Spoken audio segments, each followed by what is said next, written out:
Welcome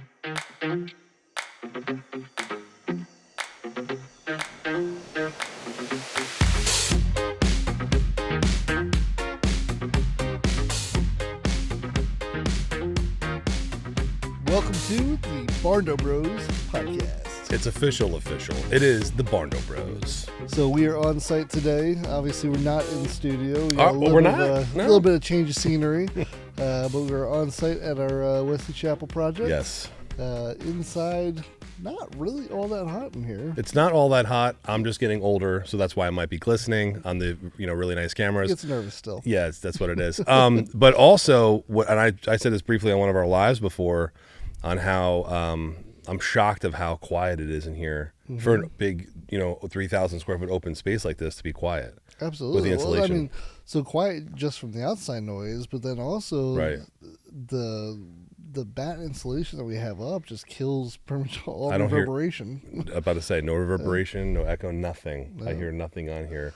What I've also recognized is that this homeowner is excessively organized, and I'm really grateful for that as well. That he actually comes in, so we clean, we sweep, but then he does it as well. It's really nice to have a homeowner that takes pride during the project as well, which is kind of cool. Yeah, absolutely. Yeah.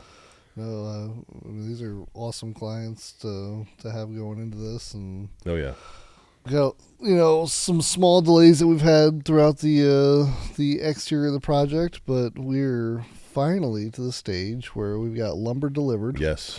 And beginning of the week, we're starting framing. Yeah, we were just talking about it. Framing packages delivered, pre-treated now with the borate, which back in the day, it wasn't that case. You would go and you would just put your lumber down, then you would come in and spray the borate compound. So in a lot of the builds, we still come back and we'll actually spray the 2.5 or 3 foot up or whatever it is that they do. But yeah, I mean, having the pre-treated wood that comes into contact with any type of concrete is phenomenal. Yeah, and also there's a lot of projects going on. We have block construction going on in Spring Hill, and I think we're 40 days away from having the one in Royal Highlands completed. Yeah, I mean, so drywall's going up, and then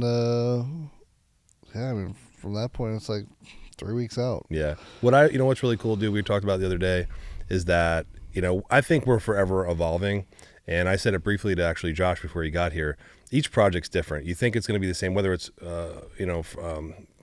block or if it's metal frame. Projects are just different, and we recognize things and how we could enhance almost on each project. And then the other day, you said you were out at the property in Royal Highlands, and you're like, yeah, there's a couple of changes I need to make immediately, almost modernize the house. Mm-hmm.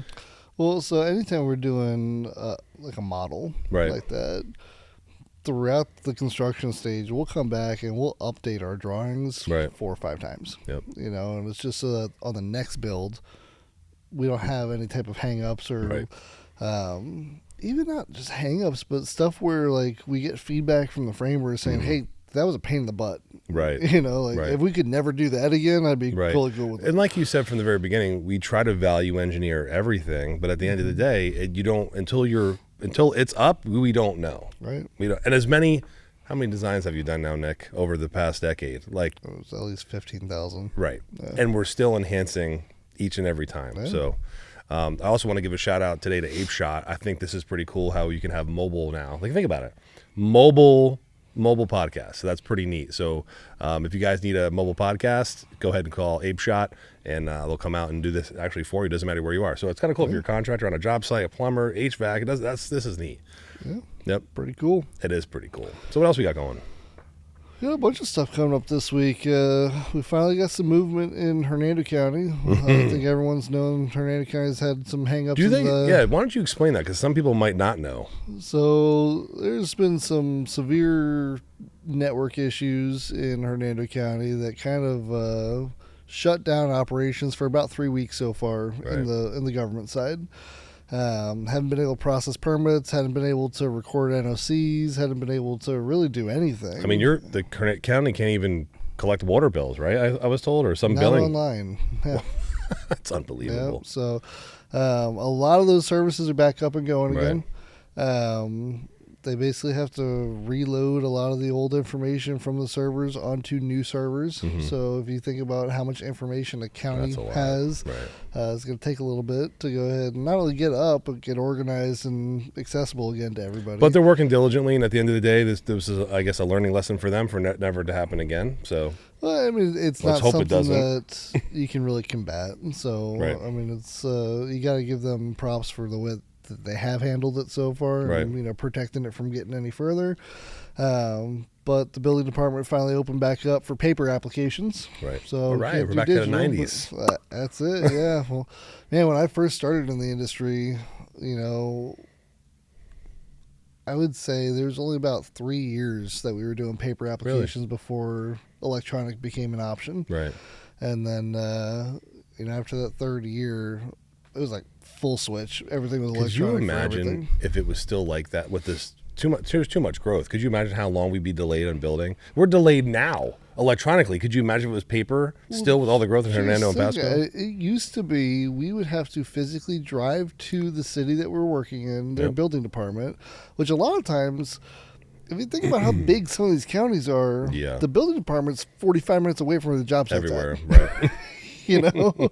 So you used to have to drive to the building department, stand in line, submit your application, and then it was phone calls trying to figure out if we had any type of changes. I remember this. You make your changes, have to go to the engineer to go pick up a set of prints, have to go drive back over to the building department to drop them off. That's why permitting companies were born. That's exactly. And they were just doing permitting running all the time. Just to get that going. Oh, what a job. Anyway, other cool things happening. Video hasn't been released yet, but we're going to do that soon, is the Champion Estates, which I thought that was pretty awesome. I was really honored to go out there and see Champion Estates. The listing agent out there is Kimberly Pye, phenomenal real estate agent in the area. And I will tell you, what a beautiful piece of property, man. So tell everyone really quickly about the estates that are going on out there. So, those are all, I think, minimum 2.5 acres. They got some 3.5 acres properties, and it's designed to kind of bring freedom back to property ownership, right? So, it's all they're big enough properties to where everyone can have firearms on their site. And I think it's actually written into their HOA guidelines. Gun ranges allowed in the neighborhood. That's awesome. But yeah, it's on Republican Way, right off of kind of by the intersection of Citrus Way and Lake Lindsay Road, up in North Hernando County. I wonder, not to touch on that too much, but there's probably guidelines like what times you could shoot, probably, right? They'd probably. I'm sure that they got something in their documentation on it. All of a sudden, someone's having a party at 1 o'clock in the morning, and so we hear Desert Eagles going off. But cool part about it, it's a Barndo friendly community. Yes, that's so they're allowing all builders to come in and kind of build their own lots out. So I believe there's 12 total lots. I think they still have 8 for sale. That's awesome. 8 or 9 for sale. So we absolutely able to go ahead and make that happen. We've missed a couple of podcasts, like 2 weeks of podcasts, because we've just been busy. You've missed a lot of podcasts. What the So I think our last podcast we put out was the one that we did with Steve Homan, right? Yeah, so we did, you were out that week, but we met with Steve Homan, who is ACOMS. What are they doing? Well, we had a good meeting with Steve, though. We've been trying to work with Steve a little bit more to get kind of the preliminary scans of the property done, because he's the guy that does the LiDAR. Yes. So we can kind of anticipate how much fill dirt we have coming in. So we had him do a couple properties for us, and we talked about the designs. Yeah, that's really awesome. Yeah. I'm excited to see what the Champions is going to be all about, because it's not, like you said, it could be a Barndo, Mediterranean house, block home, doesn't matter. There's no design requirements. They have to be a minimum of 2,000 square foot conditioned. Right. Have to have a minimum of 2-car garage. Right. That's a pretty standard thing now, right? 2-car garage, pretty much. Yeah, I mean, do your thing. Yeah, that's pretty awesome. Love that.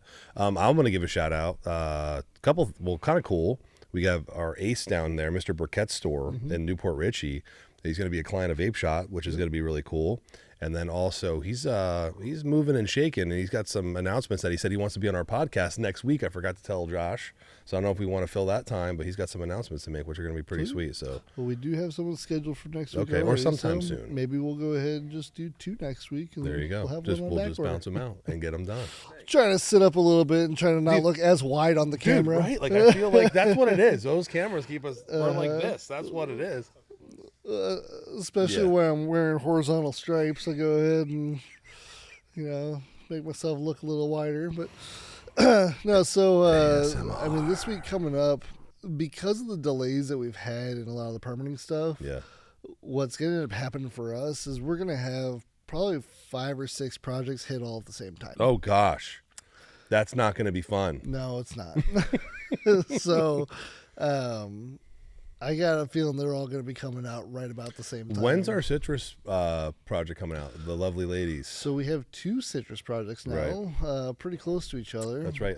One's the conventional and one's a Barndo. Yep. Well, we signed that contract in November. We're almost 5 months in, or 4 months in VA processing. That's insane. It is insane. It's not a fun process at all. You know what though? I want to talk. All right. So here's that. We have. There's always I don't want to say issue with the VA. It's just their lengthy process. Yeah. That's the best way I could put it. But then we have cash customers, let's be frank. And look how long for Hilltop that we have to wait for engineering. And actually, would you explain that to people? Because they don't know. Yeah. We try to get ahead of every problem that we can. Right. Unfortunately, so we're in this building right now. You can see around that we have, PT bucking around every window. Some of these metal building companies don't have that as a standard. Right. Okay. They want, or they anticipate the windows being attached directly to the steel frames.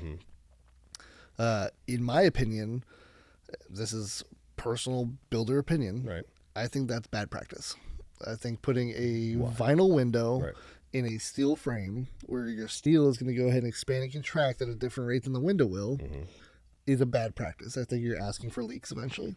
So to those that are going to say, well, Nick, the PT expands and contracts as well. At a much slower rate and closer to the rate of the vinyl. Right. So I'd rather go ahead and attach PT bucks to the inside of these window openings, give myself not only a thermal barrier in between the steel heating up and the vinyl heating up of the window, but try to go ahead and stop the expansion and contraction differences as much as we possibly can. Right, and people don't really understand that. Like when, especially your Northerners, and not being disrespectful to Northerners, but we tell people the construction process, and this house has to breathe, and they don't understand that. And when it's 110 outside and your roof's 160, and your house is expanding, contracting. It's during the course of the day, it's hot, wide, and then it's cooling down at nighttime and shrinking back down. And that's why you see on standard a lot of homes, a lot of block homes, you see a lot of stucco cracks. That's why we take the extra precaution. We put a seal barrier around these windows as well. But it's different with a Barndo. Well, if you think about it too, today, for instance, we have almost a 30-degree difference in temperature from the coldest part of the day to the hottest part of the day. Right. This is a metal building. It's going to go ahead and react to whatever the temperature is at that point.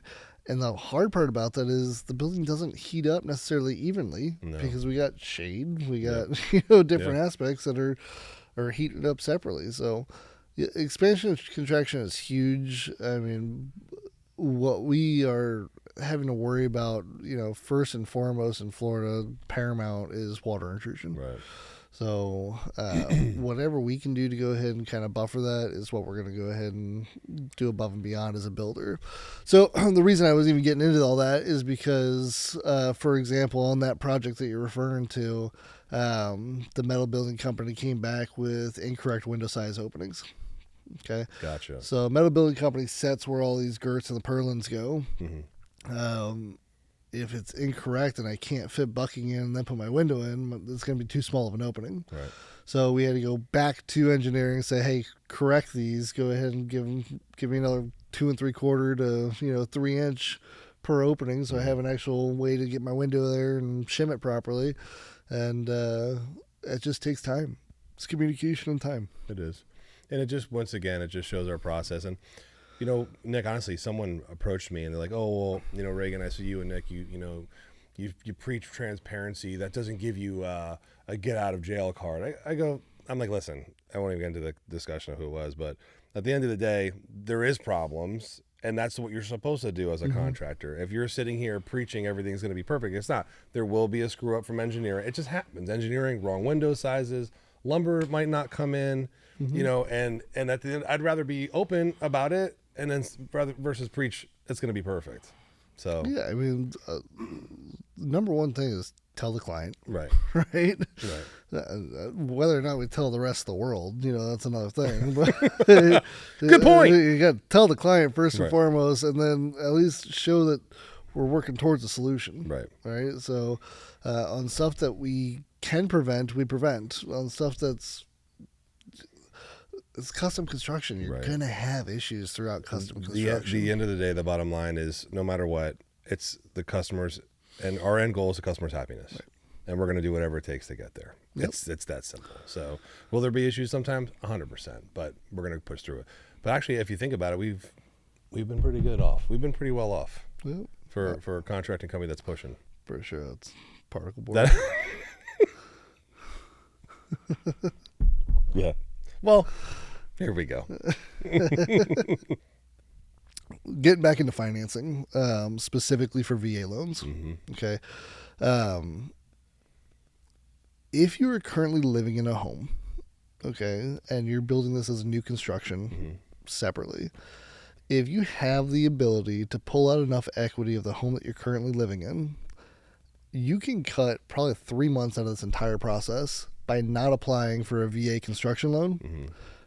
Pull out a HELOC, pay for the new house, move into the new house, sell off the old one, and convert that just to a traditional VA mortgage. You're still going to get the great rate. You know, you're going to be paying the low rate for your actual mortgage. I don't have to deal with the VA to go ahead and get my draws.